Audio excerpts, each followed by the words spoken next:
Bíblia contém muitas perguntas importantes. E a primeira pergunta que nós encontramos na Bíblia foi feita pelo próprio Deus. Onde estás? Essa é uma das perguntas mais profundas que alguém poderia fazer, especialmente quando Deus o faz no contexto do Jardim do Éden, da queda de nossos primeiros pais. A segunda pergunta que aparece na Bíblia vem da boca de Caim. Acaso sou eu guardador do meu irmão? Foi uma pergunta para se eximir da sua responsabilidade de cuidar, de proteger o seu irmão. Mas nesta manhã eu quero refletir sobre uma pergunta, não estas que eu acabei de mencionar, mas uma outra pergunta que nós encontramos na Bíblia, que está no Salmo 8, versículo 4. Essa é uma pergunta extremamente importante, não sei se alguma vez a gente já parou para pensar de forma explícita, de forma intencional na pergunta que o salmista faz no Salmo 8, versículo 4. Que é o homem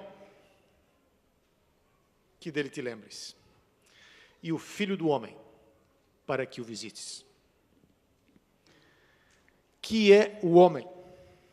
Esta é uma das perguntas mais difíceis de serem respondidas. Esta não é uma pergunta que apenas nós encontramos na Bíblia, que o salmista fez, mas é uma pergunta que os filósofos, os sociólogos, os antropólogos, ao longo da história, e cada ser humano tem, em algum momento, procurado entender o que é o ser humano. De acordo com Friedrich Nietzsche, um famoso filósofo alemão, o homem, ou ser humano, e obviamente a linguagem que a Bíblia usa aqui, o homem, quem é o homem para que dele te lembres, mas está falando sobre o que é o ser humano, é uma linguagem inclusiva, e eu vou tentar usar esta linguagem, mas às vezes eu vou usar simplesmente homem, mas por causa que eu estou usando a palavra que está aqui na Bíblia, mas o sentido é inclusivo. O que é o homem? O que é o ser humano? E como eu dizia, de acordo com Nietzsche, o filósofo alemão, o homem é a mais cruel de todas as criaturas. De todas as criaturas, de tudo aquilo que Deus criou e colocou neste mundo. Animais, e até mesmo as chamadas plantas que comem outras plantas, e tudo aí, tudo que nós vemos e que foram muito distorcidas pela criação, pelo pecado que veio contaminar a criação. De tudo que nós temos no mundo, nenhuma criatura consegue ser tão cruel quanto aqueles de sua própria espécie, como o ser humano. Nem os animais mais predadores que estão por aí nas florestas, selvagens, eles se dedicam a destruir a sua própria espécie, como muitas vezes os seres humanos o fazem. Nenhuma espécie mata tanto da sua própria espécie como os seres humanos. E quando a gente lê estes estudiosos, essas pessoas, esses pensadores, os críticos culturais, a forma como eles analisam o ser humano, nós encontramos esse lado extremamente pessimista. O que é o ser humano? E muitos deles simplesmente não têm nenhuma fé no ser humano. E, consequentemente, também nenhuma fé em Deus. Um escritor também muito famoso, George Orwell, ele escreveu o seguinte em um de seus livros, chamado A Fazenda dos Animais, Animal Farm. E, em algum momento do livro ele diz assim: as criaturas do lado de fora se olhavam. Elas viam o porco e viam o homem. E aí eles olhavam para o homem e olhavam para o porco. E depois voltavam a olhar para o homem e voltavam a olhar para o porco. E não conseguiam fazer a diferença.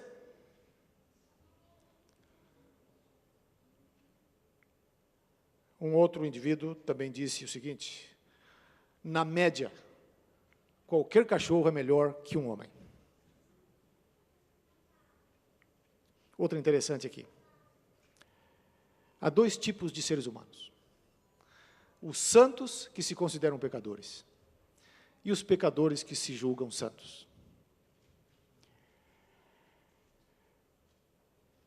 E assim é o ser humano, disse um famoso filósofo da Idade Média, tão vazio, que se preenche com qualquer coisa, por mais insignificante que seja.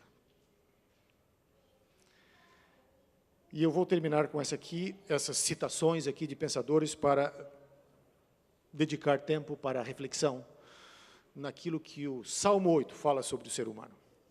E essa vem de Pascal. Ele diz o seguinte: o ser humano é um nada em relação ao infinito. Ele é tudo em relação ao nada. E é um ponto intermediário entre o nada e o tudo.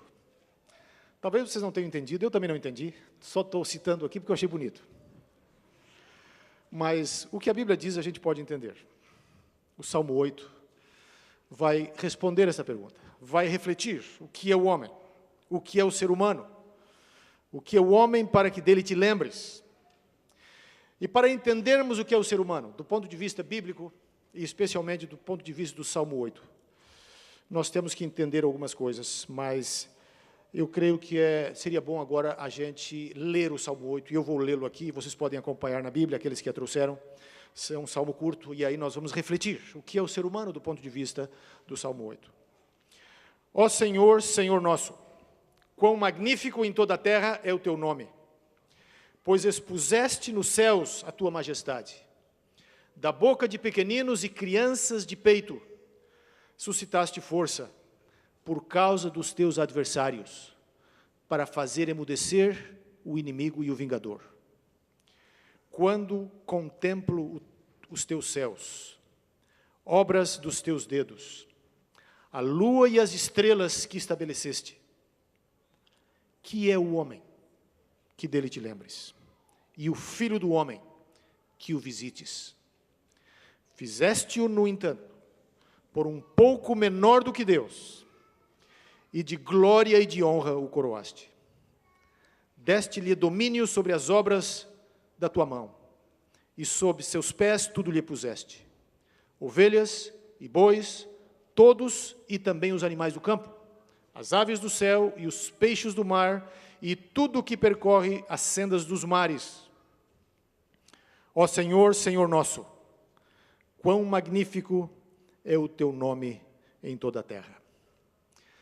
Para que possamos responder e entender essa pergunta, temos que ter em mente alguns conceitos, algumas ideias muito importantes que são apresentadas no Salmo 8.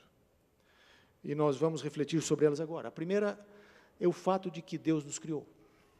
O ser humano só pode ser entendido à luz da criação.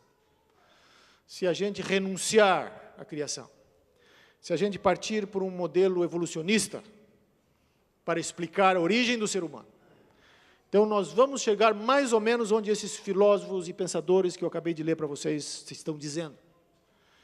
Nós precisamos entender o ser humano à luz da criação, e justamente isto que o salmista está fazendo aqui. O segundo ponto é o fato de que Deus se importa conosco. Isso também é muito claro no Salmo 8. Deus tem um plano e um cuidado especial para com cada ser humano que vive nesta terra.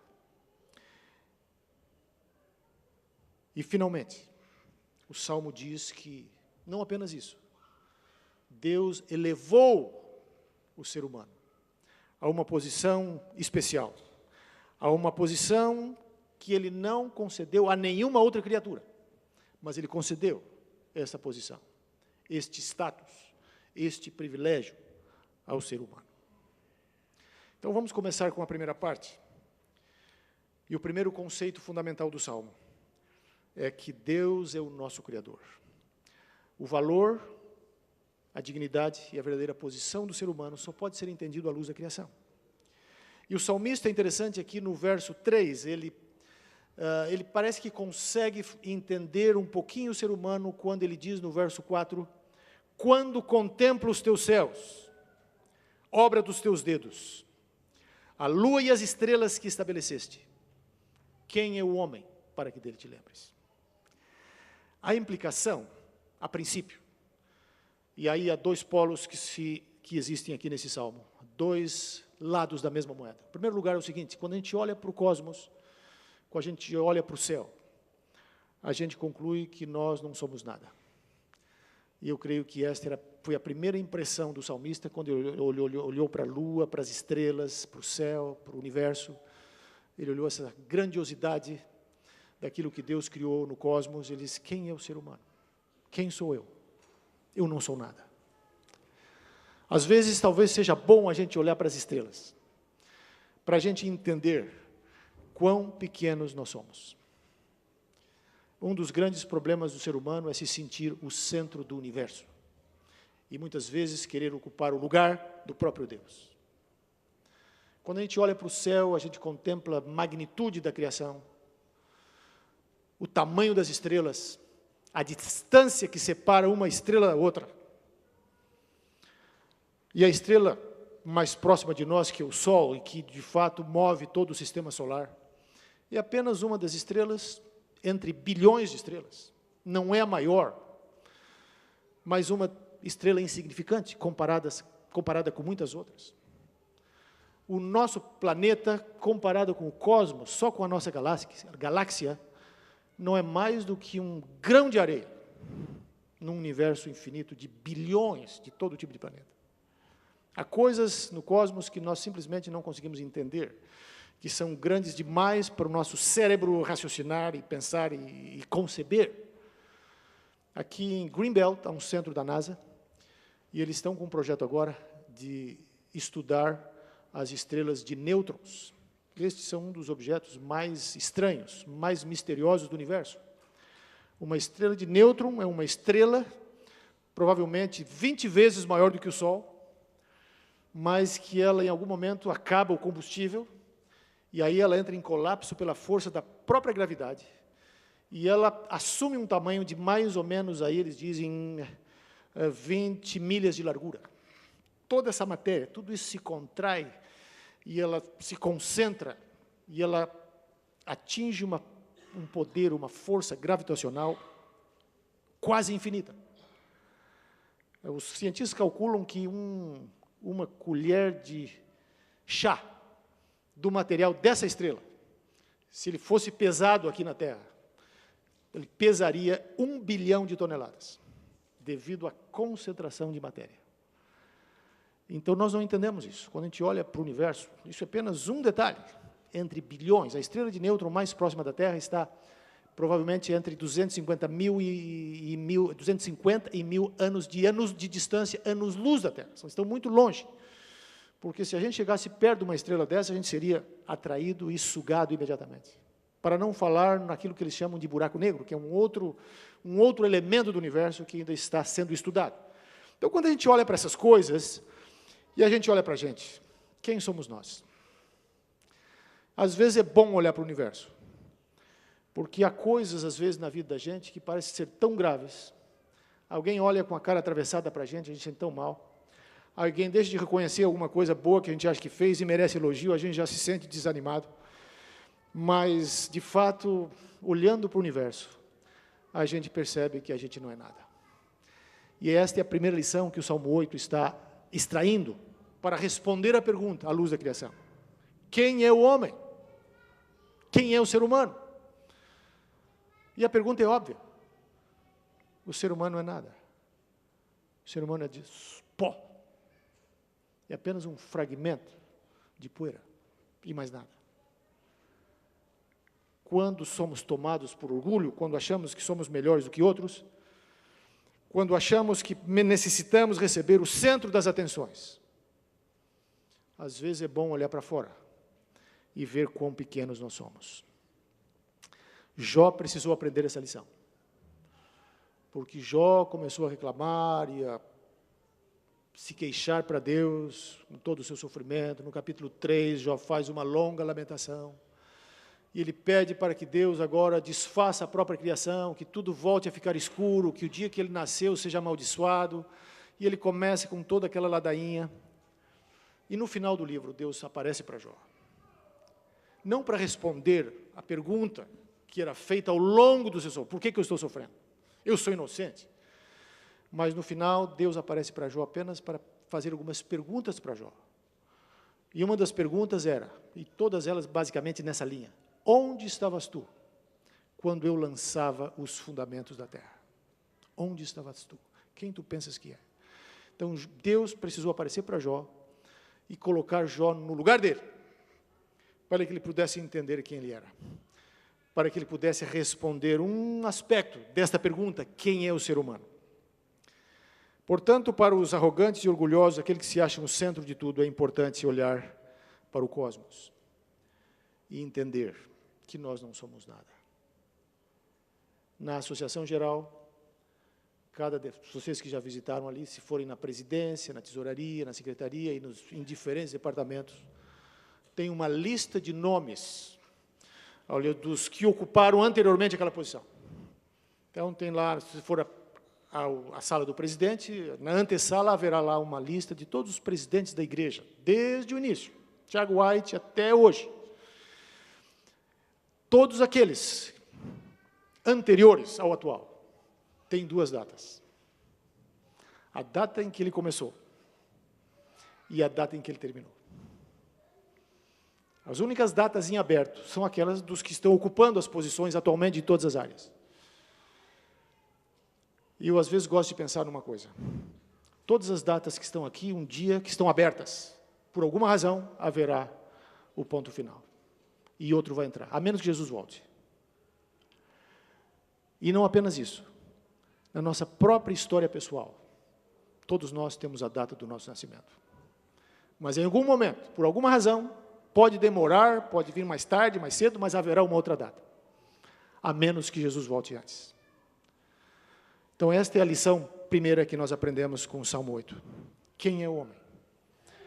E aí o salmista olha para Deus, olha para o céu e diz: quem é o homem para que dele te lembres? Mas quando a gente se sente o pior dos seres humanos, sem ser valorizado por ninguém, achando que a gente não significa nada, há um outro lado da pergunta, ou da resposta a esta pergunta. O salmista, no verso 5, ele começa agora a elaborar o outro lado. Quem é o ser humano?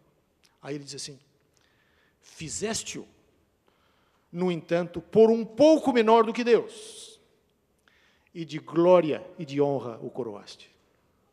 Agora o salmista passa a mostrar, de fato, o supremo valor do ser humano à luz da criação. Isto vem de Gênesis, capítulo 1, versículos 26 a 28. Onde diz que Deus criou o homem à sua imagem e semelhança. Criou o homem à imagem de Deus. Nenhuma outra criatura deste mundo foi criado como o ser humano foi criado. À imagem de Deus. Nenhuma outra criatura no ser humano consegue amar como o ser humano ama. Nenhuma criatura da terra consegue construir casas, habitações como o ser humano constrói. Nenhuma outra criatura consegue controlar a natureza da forma como o ser humano hoje já consegue controlar e utilizar a energia do átomo e todo tipo de energia, energia solar, energia do vento, e tornar isso em algo útil para produzir cultura, para produzir conhecimento, para aumentar a produção, etc, etc, etc. Portanto, o salmista aqui fala algo muito importante: de glória e de honra o coroaste e deste-lhe domínio sobre tudo. Nenhuma outra criatura consegue olhar para o universo e entender alguma coisa, como nós entendemos. Nenhuma outra criatura pode falar e se comunicar como o ser humano se comunica. Nenhuma outra criatura tem a capacidade de ler a Bíblia e entender. Porque não falam e não leem. Estão colocados sob o domínio do ser humano.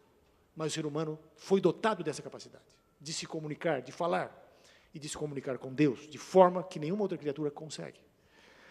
Então, meus irmãos, amigos, se em algum momento você se sente que você não presta, que você não vale nada, que tudo está contra você, que não valeu a pena nem você ter nascido, lembre-se do Salmo 5, ou do Salmo 8, e o versículo 5, fizeste, no entanto, um pouco menor do que Deus, e de glória e de honra o coroaste. E isto vale para cada ser humano que existe sobre a terra. Quando a gente está passando de carro, num semáforo, e às vezes tem ali aquele indivíduo com um cartão de papelão pedindo esmola, a gente não sabe por que ele quer usar o dinheiro, se é para beber, para comprar drogas, ou se de fato ele tem um problema. é difícil, só Deus sabe, mas de uma coisa nós sabemos. Aquela pessoa que está ali foi criada à imagem de Deus. E entre ela e mim, existe uma afinidade que não existe com nenhuma outra criatura, com nenhum outro animal. Pelo menos assim deveria ser. Porque é um ser humano. E como tal, cada ser humano merece o nosso respeito, merece a nossa atenção, porque cada ser humano merece e recebe igualmente a atenção de Deus. Então, quando a gente vê dessa perspectiva agora, o ser humano como imagem de Deus, nós entendemos um pouco melhor porque que Jesus disse, ama o teu próximo como a ti mesmo. Por que a Bíblia enfatiza tanto isso? É porque todos nós somos irmãos. E num ideal de Deus, num mundo ideal, na nova terra, todos vão se comportar e viver como irmãos. Infelizmente, num mundo de pecado, as pessoas vivem muitas vezes como inimigos. Mas esse é uma distorção. Deveríamos ver a todo ser humano como um irmão, como alguém que merece o nosso cuidado, a nossa atenção, merece nossas orações. Não como um rival a quem nós precisamos destruir ou derrotar para galgar alguma posição, ou receber alguma coisa, ou se beneficiar dela, mas como um ser humano. Fizeste, no entanto, por um pouco menor do que Deus. Algumas versões acham isso é muito pesado. Várias versões em inglês, elas dizem assim, fizeste um pouco menor do que os anjos. Porque a palavra hebraica, que está aí, é a palavra Deus, mas é uma palavra genérica, e ela poderia ter o significado de anjo também. Mas eu creio que este é um eufemismo. As versões é porque não conseguem entender a profundidade do que o salmista está dizendo. O que ele está dizendo é isso mesmo. O ser humano nunca na Bíblia é avaliado e comparado em relação a anjos. A dignidade do ser humano nunca vem porque ele é parecido com um anjo. Em nenhum lugar você encontra isso. Pelo contrário, a dignidade e o valor do ser humano deriva do fato de que o ser humano foi criado à imagem de Deus. Deus é o padrão. Deus é o centro. Deus é aquilo que dá dignidade. Deus é o centro à volta do qual o ser humano orbita. Portanto, a nossa dignidade deriva de Deus. E eu creio que as versões que assim traduzem não são as melhores. Eu prefiro a revista Almeida atualizada, que diz assim, fizeste um pouco menor do que Deus. É isso que o salmista está dizendo. Nós somos, em nossa dignidade, não somos Deus, somos criados, mas somos um pouquinho menores do que Deus, no contexto da criação. E isto é muito profundo. E quando a gente encontra as pessoas por aí, deveríamos sempre nos lembrar que essas pessoas, que eles são nossos irmãos. Não importa a condição na qual eles se encontram. Tem um senhor que aparece na Associação Geral de vez em quando, que parece que tem alguma dificuldade mental, às vezes dá até algum trabalho ali para a segurança. Eu creio que ele vive sozinho. O odor que exala dele não é muito bom.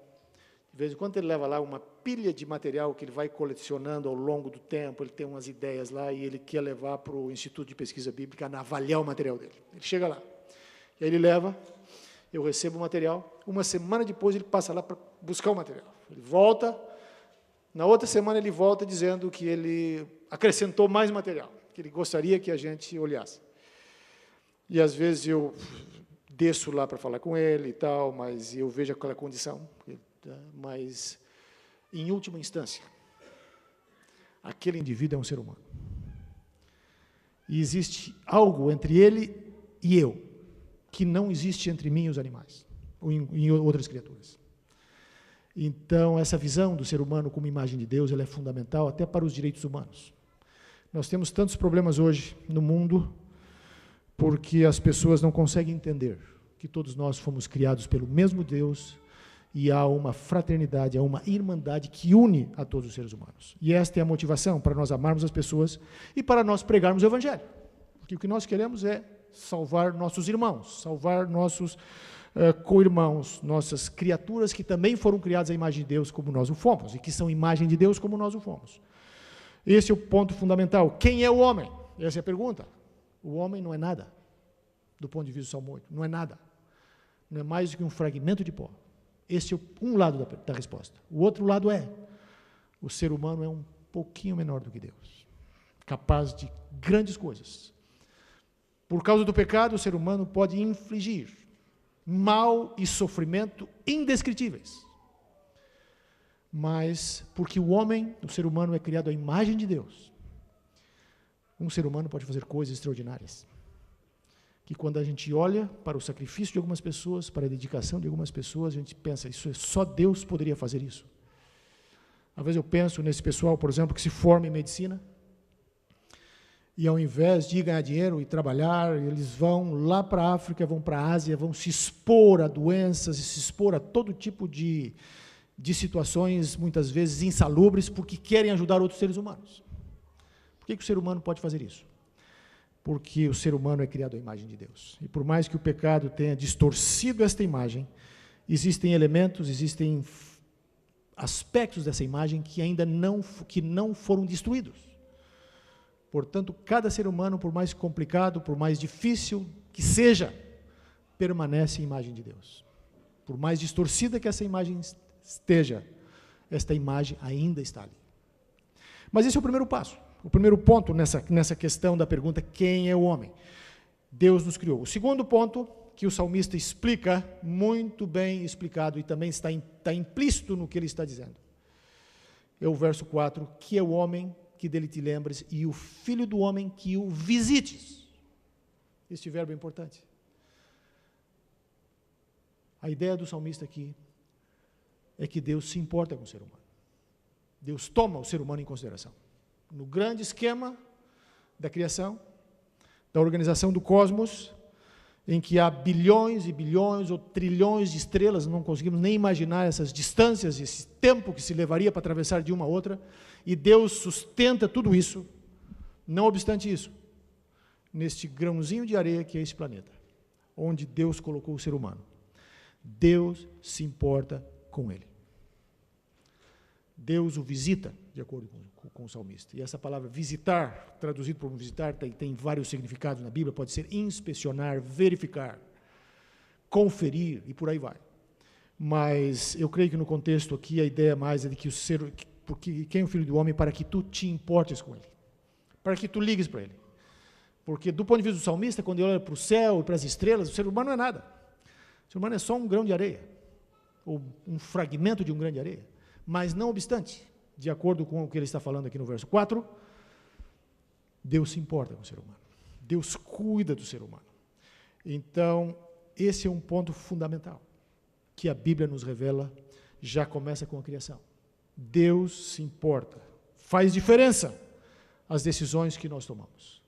Para Deus faz diferença o nosso sofrimento. Deus não está alheio às nossas lágrimas. Deus sofre, Deus sente conosco, e Deus revelou a profundidade deste amor, o quanto Ele se importa conosco, quando Ele enviou o seu próprio Filho para viver nessa terra, neste mundo tão insignificante, tão pequeno, se tornar um de nós, sofrer a ira e o ódio de outros seres humanos, para através disso nos conceder a salvação. Então, o segundo ponto é que Deus se importa conosco. Deus tem nossos nomes gravados nas palmas de suas mãos. E cada ser humano que já existiu neste planeta, que existe ou que existirá, e está gravado na memória de Deus para sempre. O terceiro ponto que o Salmo nos mostra na tentativa de responder esta pergunta tão importante, quem é o ser humano? Está nos versos 5 e 8, quando eu já refleti um pouco sobre isso, mas vou terminar agora. Fizeste-o, no entanto, por um pouco menor do que Deus, e de glória e de honra o coroaste, deste-lhe domínio sobre todas as obras de tua mão, e sob seus pés tudo lhe puseste, ovelhas e bois, todos, e também os animais do campo, as aves do céu e os peixes do mar, e tudo o que percorre as sendas dos mares. Ó Senhor, Senhor nosso, quão magnífico é o teu nome em toda a terra. Deus nos coroou com poder, com autoridade, com dons inimagináveis, de tal forma que o ser humano tem condições de controlar a natureza, de dominar sobre os animais, de fabricar equipamentos e instrumentos que, muitas vezes, para outros seres humanos é muito difícil de entender. Quando eu vejo um avião desses enormes voando, eu não entendo como aquele negócio pode parar no céu, pode parar no ar. Como aquele negócio não despenca para baixo. Mas as tecnologias são tão aperfeiçoadas e tão complexas e tão eficientes que esses aviões estão voando aí, milhares deles, todo dia. E raramente se ouve de um que caiu. Se comparar aqueles que sofrem acidente com os que estão voando, a segurança para voar hoje é maior do que em qualquer outro sistema de transporte. Tudo isso vem pela sabedoria que Deus deu aos seres humanos.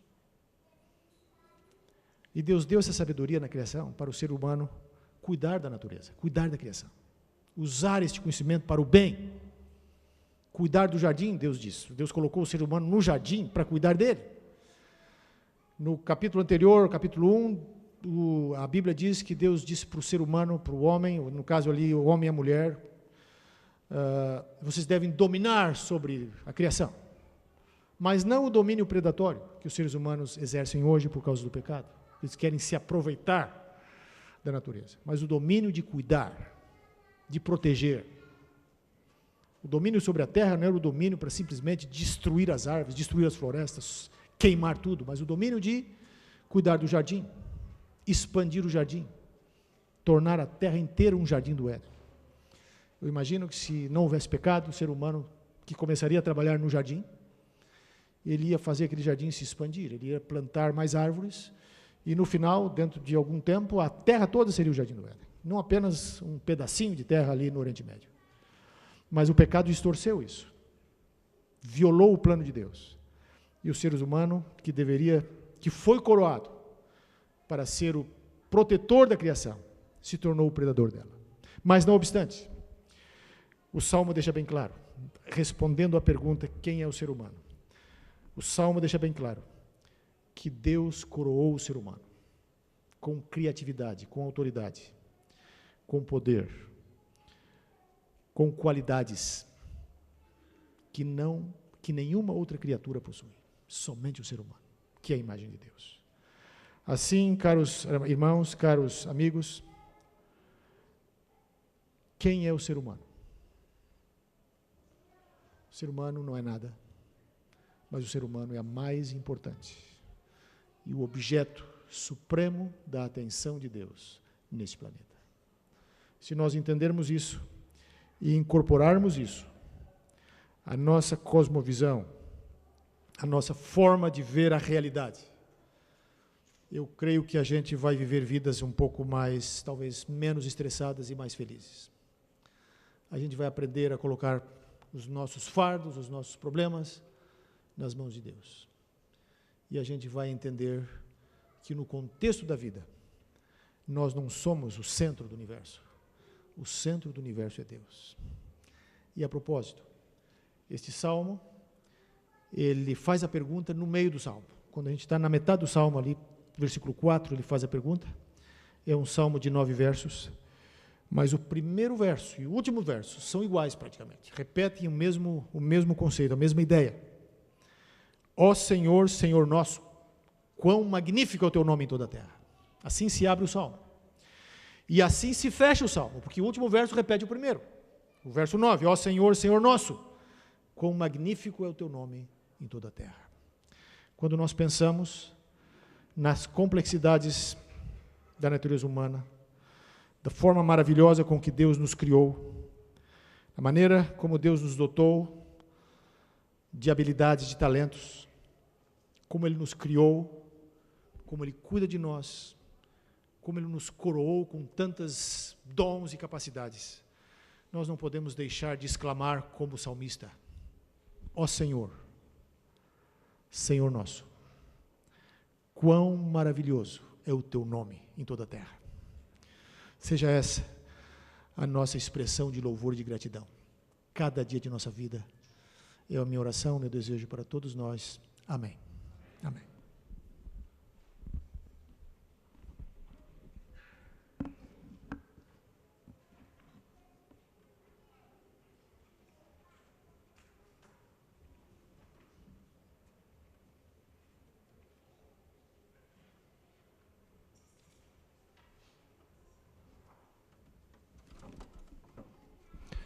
Para finalizarmos o culto desta manhã, vamos cantar o hino Quão Grande És Tu.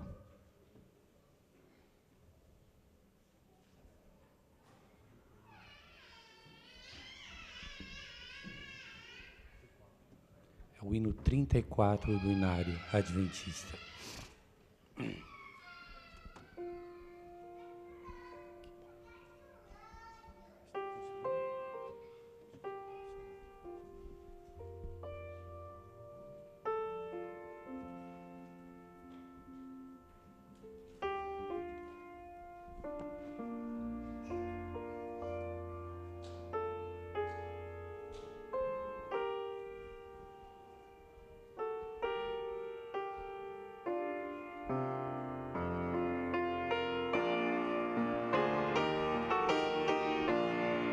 Vamos colocar em pé?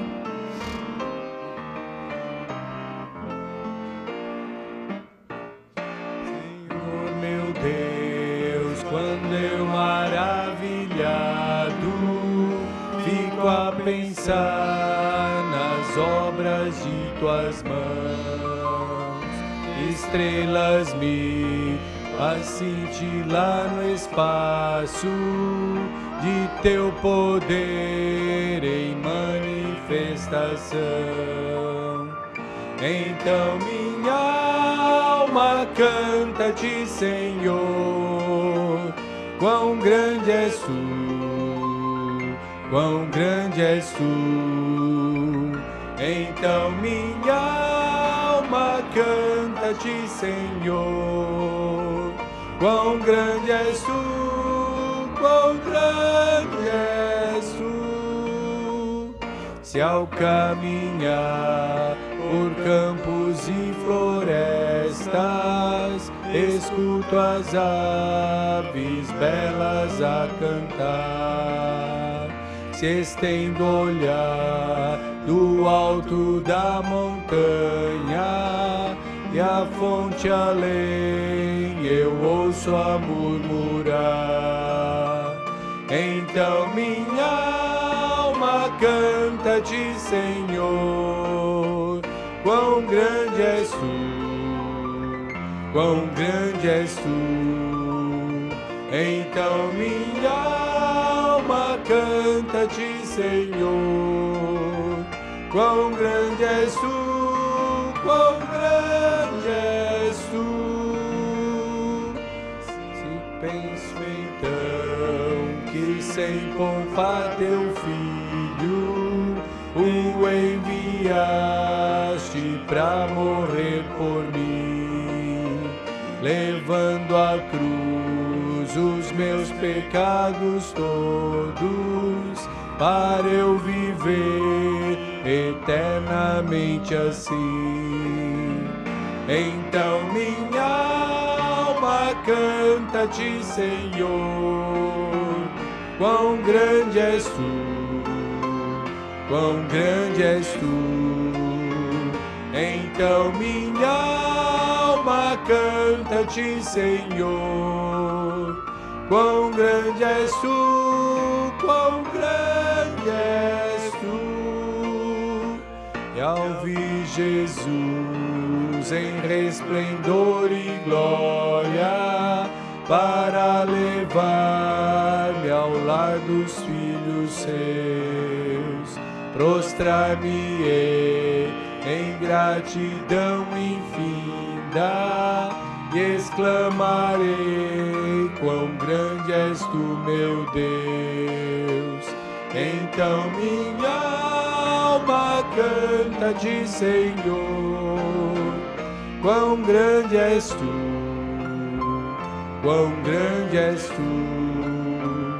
Então minha alma canta-te, Senhor. Quão grande és tu, quão grande és tu.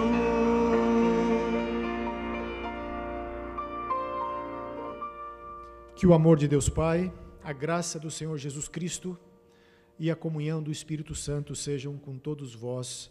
Amém.